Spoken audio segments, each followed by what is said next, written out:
செம்ம டேஸ்டாக இருக்குது. ப்ளூ கிரீன்ல இருக்குமா?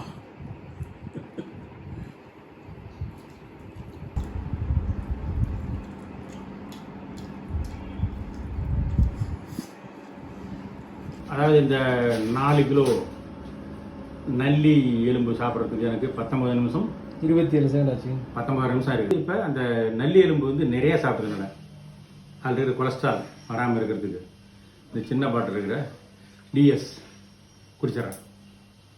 இந்த டிஎஸ் வந்து கொலஸ்ட்ரால் வராது, ஹார்ட் அட்டாக் வராது, ரத்த கொதிப்பு வராது, கொழுப்பு கட்டி வராது, அஜீரண கோளாறு வராது, இதெல்லாம் வராது. வந்தாலும் குடிக்கலாம், வராமலும் குடிக்கலாம். இது வந்து எங்ககிட்டயே நீங்கள் வாங்குங்கன்னு சொல்லி நான் ஒன்றும் ப்ரோமோ பண்ணல. நீங்களே செஞ்சுக்குங்க. முதல்ல நீங்களே செஞ்சுக்கங்க. அதுக்கு அடுத்தபடியாக முடியாதவங்க, செய்ய முடியாதவங்க, நேரம் இல்லாதவங்க மட்டும் நம்ம கிட்ட வாங்கிக்கோங்க.